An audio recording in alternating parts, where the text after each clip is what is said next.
And if we are going to put together this program, they've gotten off on the right start. Oh, and of course. I think not only credit goes definitely to Paul Heyman for always putting together a great promo, but how about let's give some credit to Randy Orton, who's come back here and seems so rejuvenated since being out for so long. You can go back to when he was the champion and when, when people would boo him when he would fight Sheamus and John Cena all the time. Yeah. He would get so frustrated and so upset at the crowd and what they were chanting, and you could tell that he was not into it. Boy, he looked so rejuvenated. He looked so happy to be there. I mean, you saw it at Battleground. You saw it on Monday night.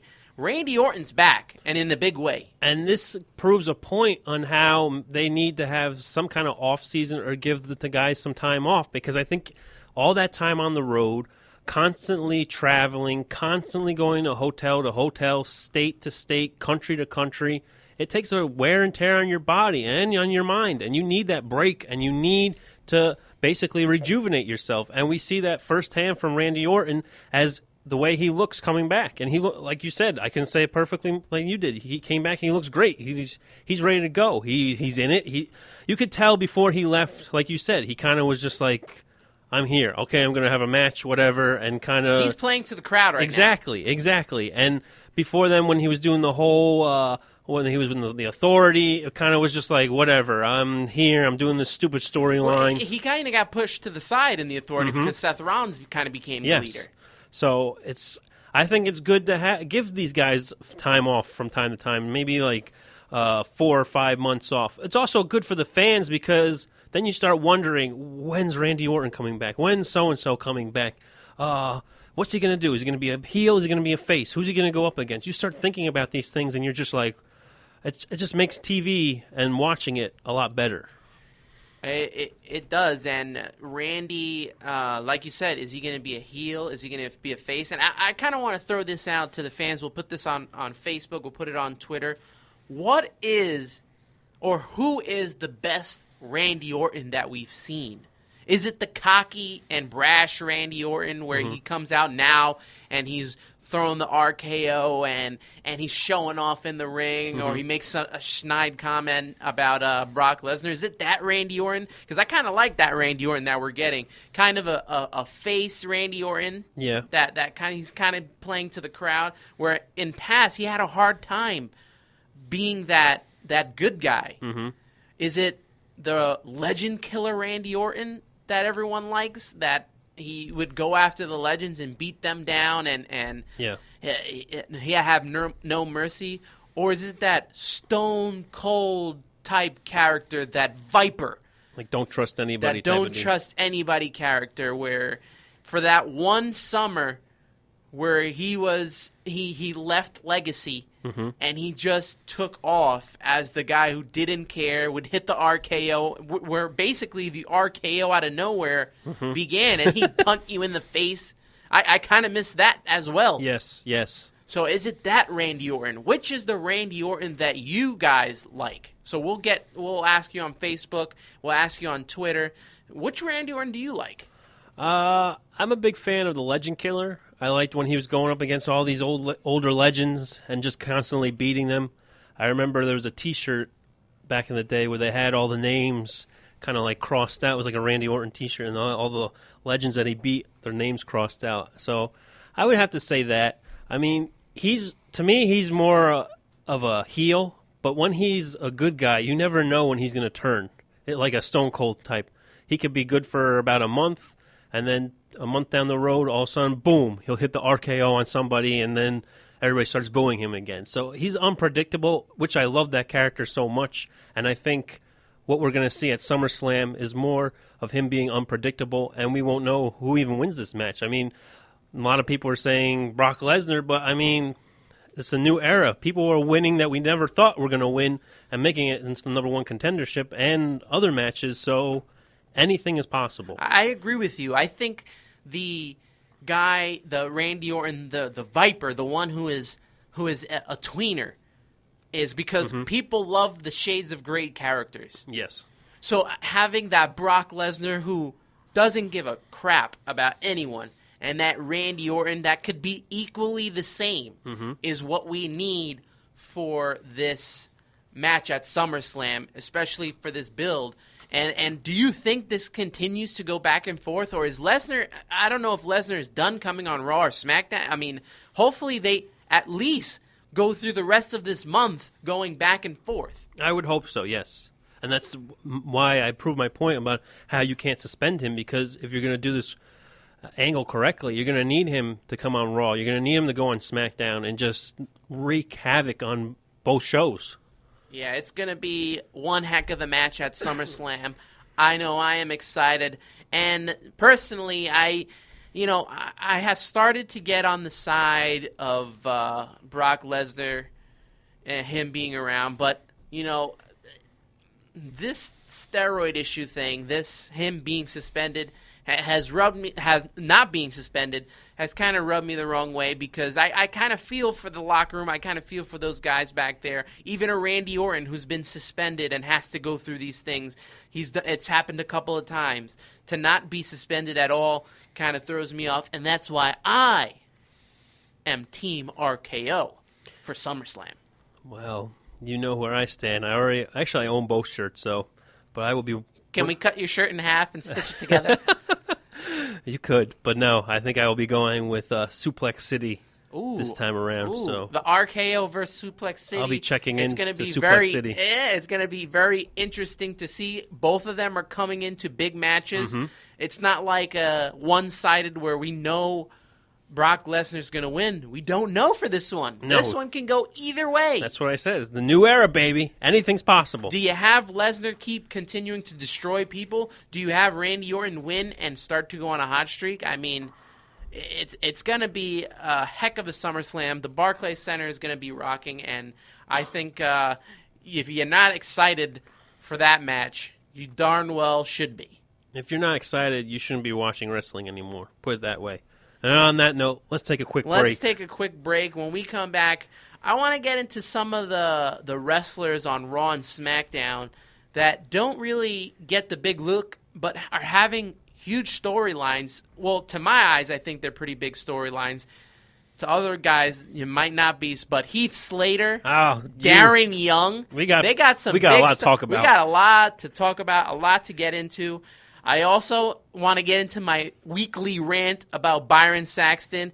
Bad, really but also this could be good for Byron Saxton. I'm not going to 100% kill him on this one, but I think there's something that he needs that maybe can propel him into being a comparable announcer at least.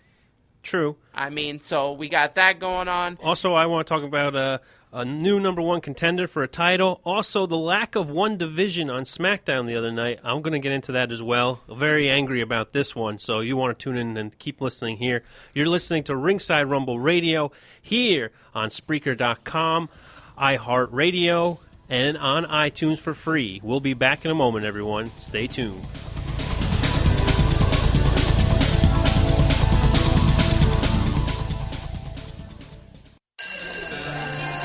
Imagine a world where bullying isn't considered a normal part of childhood. A world where I'm not afraid to go to school. To speak out. To be myself. A world where I'm not afraid to be caught alone. Come on, punk. We have the power to stop the bullying. Speak out. Speak up. Educate. Find out what to look for and how you can make a difference at bullying.org. Bullying is not kids being kids. It's not about good homes or bad homes. It's not a normal part of growing up. I shouldn't be afraid to get on the school bus. To turn on my computer. Or walk to my locker. Did you know that a bully will stop his or her behavior in 10 seconds when their peers speak up? Use your voice. Hey, leave him alone. We have the power to stop bullying. Find out more at bullying.org. Bullying.org. Where you're not alone. Where you're not alone. Where you're not alone.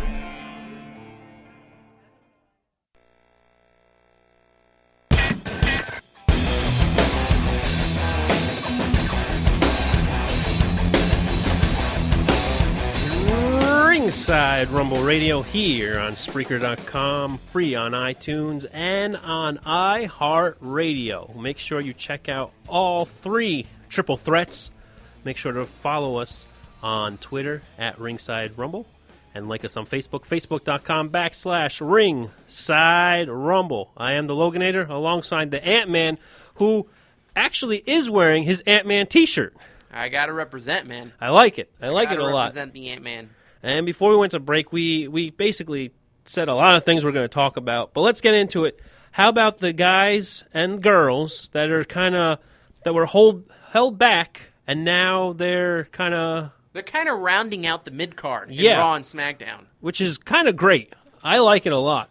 Even if you're not a fan of these guys and you're not paying close attention, if you pay a little bit of attention, and I'm not talking about the Golden Truth playing Pokemon Go on Raw and fighting the Shining Stars. There are some underlying storylines with a couple of these mid-card stars. Oh, yes. One being your favorite, the one-man band, Heath Slater. Let me tell you, he was on Raw. I only saw the video.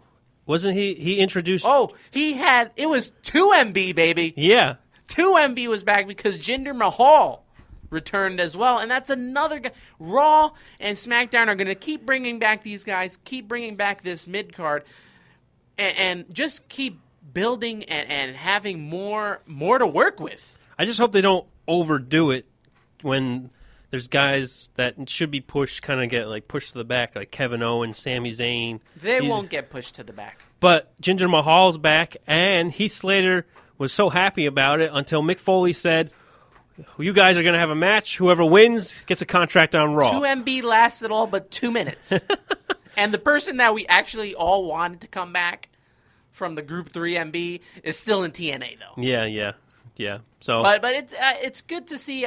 I was wondering where Jinder Mahal's been this whole time. And there was rumors online saying that he was going to come back. I didn't know if it was true or not, but Raw told us otherwise, so he's going to be a Raw superstar now. But the best part was, with this whole angle, was on SmackDown last night, how they had the whole security for Brock Lesnar. And then Daniel Bryan's hanging out in the back on his phone. He turns. Heath Slater is just standing in his the number one free agent, baby. He's just standing in his office. He's like, "How'd you get it?" He's like, "You got to really beef up your security." I lost it when he said that. I thought it was pure golden genius. And then he starts talking about how he's the number one free agent, of course. And then Daniel Bryan's like, "All right, well, if you want, you have a match next week." And he's like, starts spinning out names. He's like, "Who?" And then out of nowhere, Rhino just gores him through the camera shot. And then he's like, "Rhino." It was golden. You have to, though. You have to keep doing this, though. You have to have Heath Slater keep losing every time to build him up and to build, I guess, the fans to kind of back him and kind of try to want to see him get that contract. But unfortunately, I was looking at the video that they posted online, the WWE.com posted that video, and so many negative comments about Heath Slater, like, why is this bum still on TV? He can't wrestle. Oh, you should get rid of him. He should have been released a long time ago. Cut him and bring back Sandow. All this nonsense. It's like, if you have all this negativity, obviously it's kind of working because you're still watching him. So it's like, I don't know about you, but out of all 4 members that were a part of the Social Outcast, and that's including Mr. Perfect Son, and the Rotunda, who, their fathers have legacies in the ring.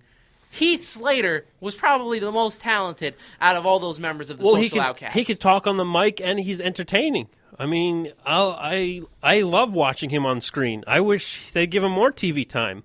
Now, when you do comical segments, that's the way to do it. You have, and I think they should just keep doing this as they start to keep bringing back these, free agents that they keep signing. That's the way to bring them back in the ring. Even if they bring up someone from NXT, have them, kind of do this to Heath Slater until Heath Slater kind of gets, the crowd behind him. Like, we want to see him get a contract and end up somewhere. Or maybe he'll get mad eventually and just, all hell will break loose, and this would be a new Heath Slater we've never seen before, and give him a push. Because I feel like they're toying with the idea of pushing him, and I think eventually it's going to happen. Maybe not if he it's could for get that Miz push, where everyone's tired of the Miz and they can't stand the Miz, but somehow You put Maurice with him, and you throw the Intercontinental strap around him, and he's kind of rejuvenated.